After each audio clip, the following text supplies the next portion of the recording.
Jacek, let's do another soundwalk just for fun. Sure. Never enough. That's another thing. You asked me about my approach to soundwalking, and eventually, the kind of ultimate question I'm asking is, how can we move away from a soundwalk as a kind of framed aesthetic experience or artistic experience, and turn it into a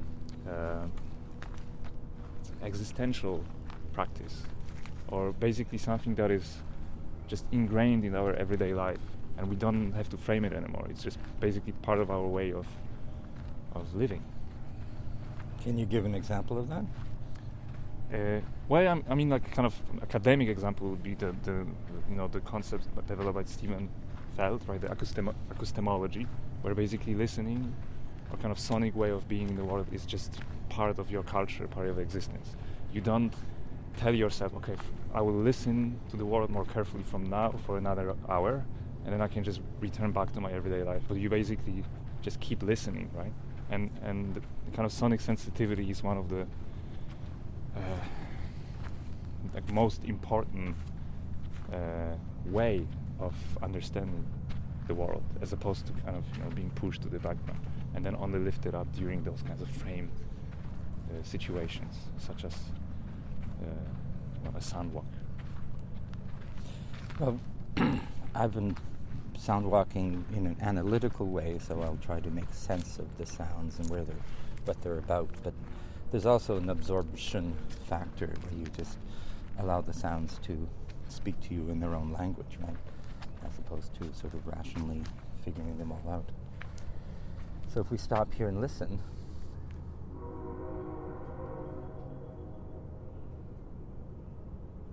what are you hearing?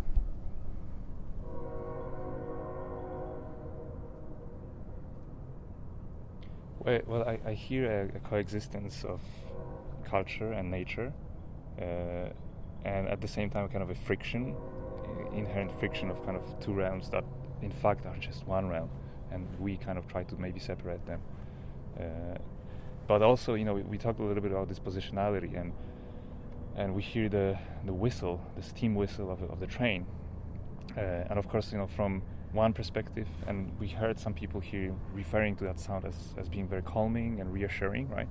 But if you think of people, for instance, indigenous people, right, that sound might mean a completely different thing. It's a form of bordering and creating some kind of a division, cutting the land, deciding upon how the land is to be traversed and utilized in a way. So it has definitely a violent connotation if we look from that perspective, or if we listen from that perspective.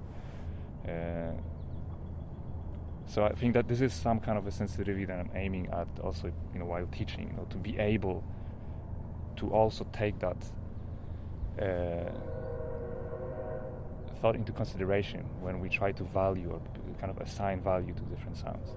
And I think Dylan Robinson is talking about I think it's called oscillation. I think he calls it, like to be able to constantly oscillate, to move from one way of understanding sound to another, and basically by doing that, destabilize certain certainties, I think, that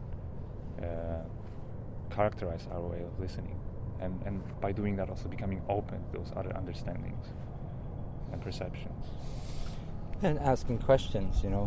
were on a panel together a few days ago when we were asking the question, how can listening help the world that is in crisis, And it's an open-ended question because listening, everybody has their own way of listening, but there are certainly deeper ways of listening that we can learn and unlearn as we work our way through these issues. Exactly, and we've been talking a lot about the hope. We've been talking a lot about how this openness is almost inherently good. I have that feeling, right? People talk about like if we open up our listening, if we invite other perspectives, then we are doing something good. But I think that opening comes with certain responsibilities too, right? And I like to think it in a way that the more open we become to those different perspectives, the more troubled actually we should become and more concerned rather than content and calm. So there is this disruptive, aspect to listening that also Hildegard Westergaard has been writing about. But as we open ourselves, as we include other perspectives, we at the same time disrupt something, right? That we at the same time should be calling ourselves to action and becoming more responsible. So again, there is some kind of an obligation, I think, that should follow that act of opening and deepening our listening. I agree.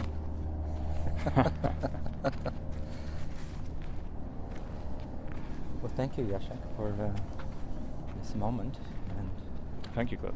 we will listen again.